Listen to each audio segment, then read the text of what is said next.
Picture the archetypical American workplace. Fluorescent lights buzzing overhead like a swarm of caffeinated bees, the air thick with the scent of stale coffee and quiet desperation.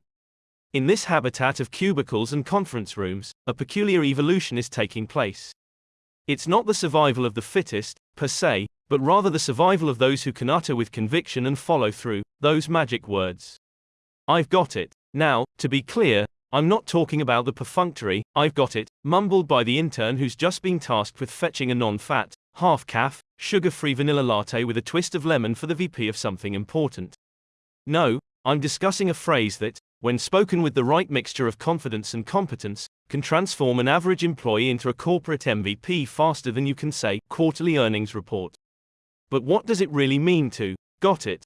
And how does one ascend the rickety, often precarious ladder of, I've got it-ness? That's what we're here to explore, in all its bureaucratic glory.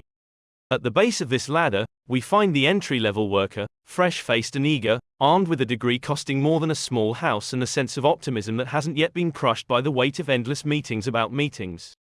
This poor soul's version of, I've got it, is essentially, I can follow basic instructions without setting anything on fire. It's the workplace equivalent of successfully tying your shoes, necessary, but not exactly worthy of a standing ovation. Picture our newbie, let's call her Sarah, being handed a task by her manager. Sarah, I need you to input these 500 names into our new database. Here are the steps. 1. Open the program. 2. Click New Entry. 3. Type in the name. 4. Hit Save. 5. Repeat until you question your life choices. Sarah nods vigorously, her eyes wide with the thrill of actual responsibility. I've got it, she says, and by God, she does. She inputs those names like a machine, fueled by nothing but determination and energy drinks with suspicious names. But Sarah, bless her heart, yearns for more.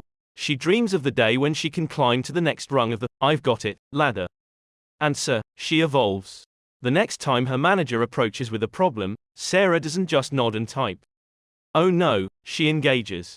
She asks questions. She offers suggestions. Together, they craft a solution, and when her manager finishes explaining, Sarah does more than just say, I've got it.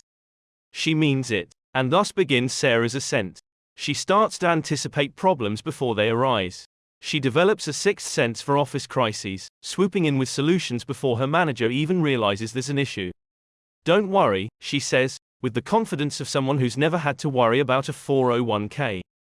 I've got it. Now, you might be thinking, but what about the managers in this equation? Surely they play a role in this, I've got it, economy. And you'd be right, hypothetical listener. The astute manager is like a gardener, carefully cultivating their crop of, I've got it, superstars. These managerial maestros know that to grow an, I've got it, employee, you can't just hand them a list of steps and expect miracles. No, you've got to give them problems to solve, challenges to overcome. You've got to let them stumble, let them find their own solutions. It's like teaching a kid to ride a bike. At some point, you've got to let go of the seat and hope they don't crash into the neighbor's prized convertible. The truly enlightened manager goes even further. They don't just allow their employees to solve problems, they encourage them to find problems. They create an environment where, I've got it, isn't just a response, it's a battle cry. These managers are the ones who can eventually point to entire departments and say, see that well-oiled machine of efficiency and innovation? Yeah, I barely have to touch it. They've got it. But let's pull back the curtain for a moment and examine the darker side of this, I've got it, culture. Because, like any system, it can be abused. We've all encountered the employee who's ascended to the top of the I've got it ladder, only to pull it up behind them. The one who hoards responsibilities like a dragon hoards gold, who sees every offer of help as a personal affront. Don't worry, they say, their eyes wild with the madness of too many projects and not enough sleep, I've got it all. This is not the way. The true, I've got it, superstar isn't a lone wolf, howling their competence into the void. No, they're a pack animal, part of a team of equally capable individuals, all working together in a beautiful symphony of, got it-ness. Imagine a meeting room, but not just any meeting room. This is the meeting room of dreams, where problems go to die and solutions leap out like Athena from the head of Zeus. Around the table sit the elite, the cream of the I've got it crop. As issues are raised, you don't hear the usual hemming and hawing, the let me get back to you on that, or the that's not my department. No, What you hear is a chorus of, I've got it, each one backed by action and results. This, friends, is the promised land.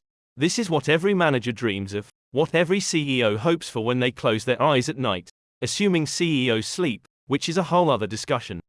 A team of people who don't just say, I've got it, but who embody it, who live and breathe it.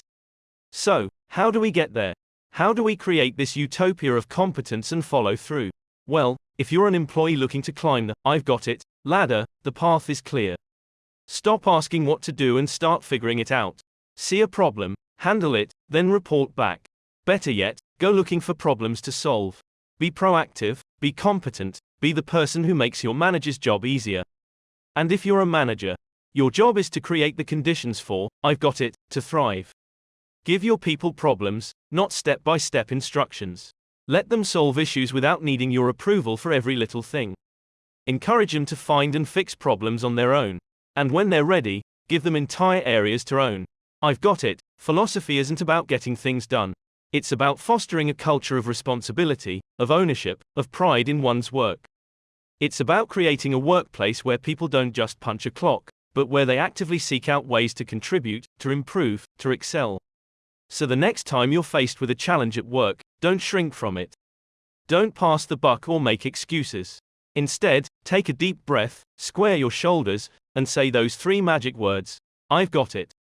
And then, this is the important part, go out and prove it. In the modern workplace, it's not just about talking the talk, it's about walking the I've got it walk. And who knows, maybe one day, you'll look around and realize you're surrounded by a team of I've got it, all stars, all working together to build something truly great. And won't that be something?